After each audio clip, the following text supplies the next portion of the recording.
नमस्कार, flying aspirant एके channel में आपका स्वागत है। आज हम डिस्कस करने जा रहे हैं एनसीईआरटी क्लास 6 के भूगोल का चैप्टर 6, जिसका नाम है पृथ्वी के प्रमुख स्थल रूप जैसे कि पर्वत, पठार, मैदान। साथ ही हम जानेंगे इन स्थलाकृतियों की निर्माण प्रक्रिया, मतलब कि किस प्रकार से इन स्थल रूपों का निर्माण होता है। क्या इसके लिए प्राकृतिक कारण जिम्मेवार हैं या फिर मानवीय या बाह्य क्रियाएं? इन सभी प्रश्नों का हल जानेंगे हम इस चैप्टर में। तो चलिए आज की लर्निंग स्टार्ट करते हैं। आपने इसमें कुछ स्थल रूपों को जरूर देखा होगा जो चित्र 6.1 में दिखाए गए हैं। यहाँ पर चित्र 6.1 में आप देख सकते हैं कि आपने किन किन स्थल रूपों को देखा है। आगे आप देखेंगे कि पृथ्वी की सतह सभी जगह एक समान नहीं है। पृथ्वी पर अनगिनत प्रकार के स्थल रूप हैं। स्थल मंडल के कुछ भाग ऊंचे नीचे तथा कुछ समतल होते हैं। ये स्थल रूप दो प्रक्रियाओं के परिणाम स्वरूप बनते हैं। आपको यह जानकर आश्चर्य होगा कि मैदान जिस पर आप खड़े हैं उसमें धीरे धीरे गति हो रही है। पृथ्वी के अंदर लगातार गति हो रही है। प्रथम या आंतरिक प्रक्रिया के कारण बहुत से स्थानों पर पृथ्वी की सतह कहीं ऊपर उठ जाती है तो कहीं धंस जाती है। यहाँ राइट साइड कॉर्नर में कुछ इन्फॉर्मेशन देते हुए बताया गया है कि पहाड़ी वह स्थलीय भाग है जो कि आसपास की भूमि से ऊंची उठी होती है। 600 मीटर से अधिक की ऊंचाई एवं खड़ी ढाल वाली पहाड़ी को पर्वत कहा जाता है।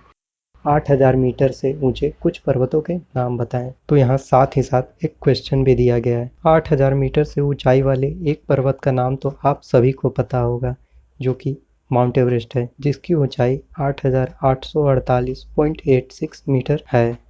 तो नेक्स्ट पेज देखते हैं। दूसरी या बाह्य प्रक्रिया स्थल के लगातार बनने एवं टूटने की प्रक्रिया है। पृथ्वी की सतह के टूटकर घिस जाने को अपरदन कहते हैं। अपरदन की क्रिया के द्वारा सतह नीची हो जाती है तथा निक्षेपण की प्रक्रिया के द्वारा इनका फिर से निर्माण होता है। ये दो प्रक्रियाएं बहते हुए जल, वायु तथा बर्फ के द्वारा होती हैं।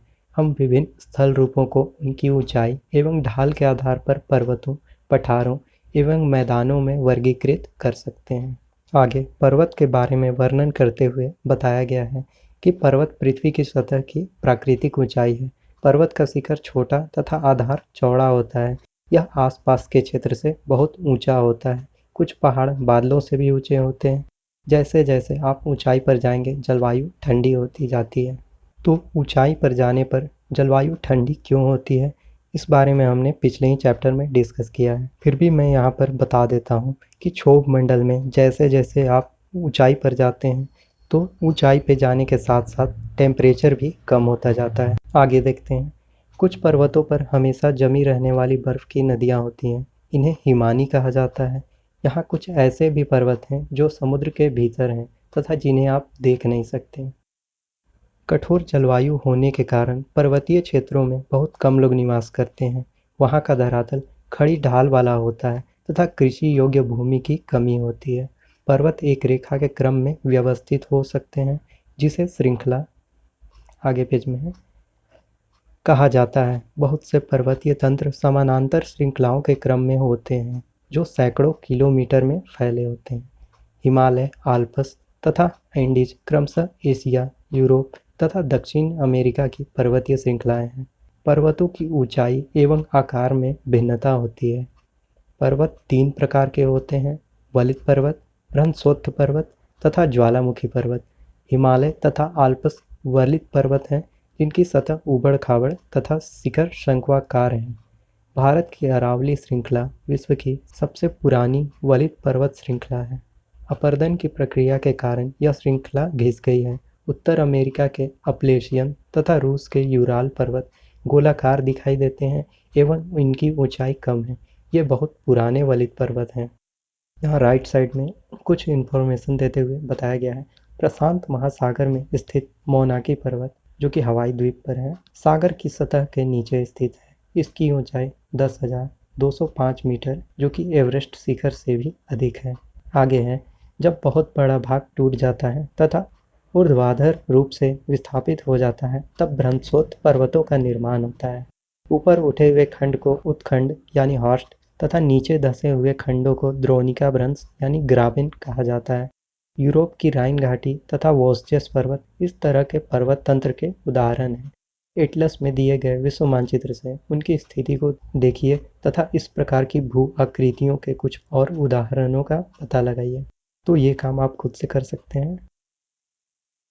आगे, ज्वालामुखी पर्वत ज्वालामुखी क्रियाओं के कारण बनते हैं।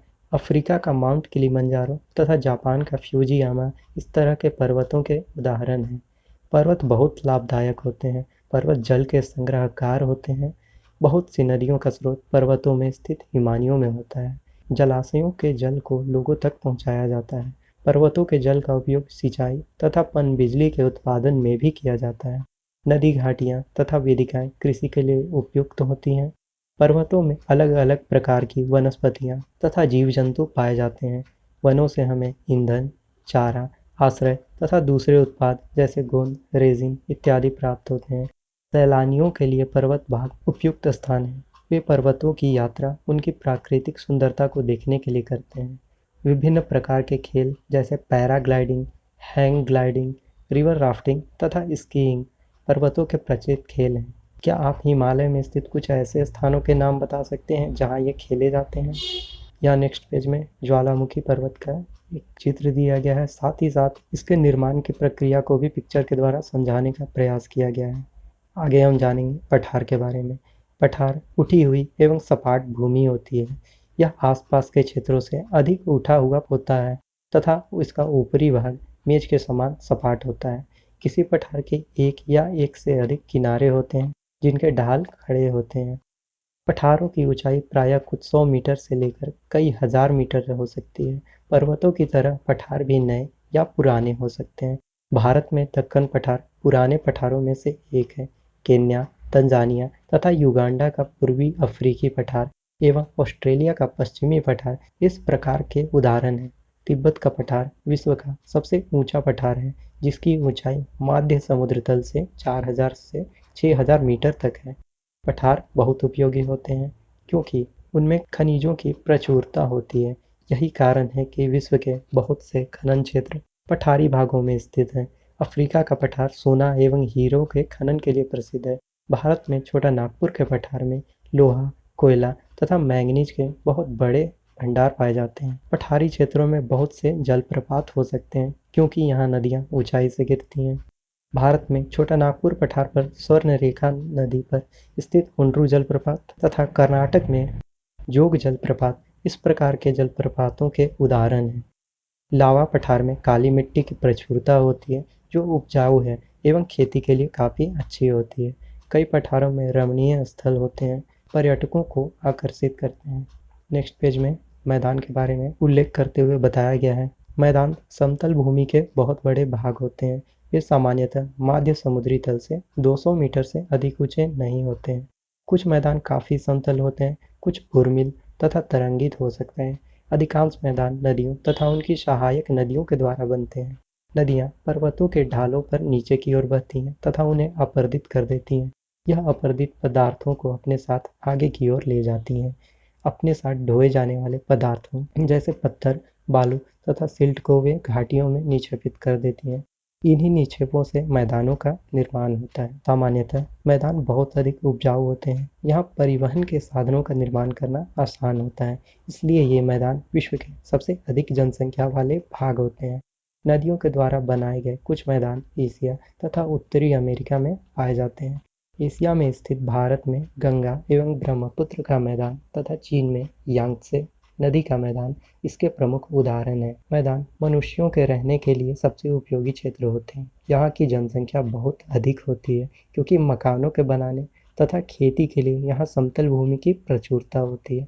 उपजाऊ मिट्टी के कारण यह भाग खेती के लिए काफ़ी उपयुक्त होता है। भारत में गंगा का मैदान देश में सबसे अधिक जनसंख्या वाला क्षेत्र है। आगे विभिन्न स्थल रूप के साथ साथ वहाँ के लोगों के रहन सहन के बारे में उल्लेख करते हुए बताया गया है। स्थल रूपों की विभिन्नता के अनुरूप ही मानव विभिन्न प्रकार से जीवन यापन करते हैं। पर्वतीय क्षेत्रों का जीवन कठिन होता है। मैदानी क्षेत्रों का जीवन पर्वतीय क्षेत्रों की तुलना में सरल होता है। मैदानों में फसलें उगाना, घर बनाना या सड़कें बनाना पर्वतीय क्षेत्रों की तुलना में अधिक आसान होता है। विभिन्न प्रकार के स्थल रूपों पर रहने वाले लोगों के रहन सहन के तरीकों में कुछ अंतर होता है।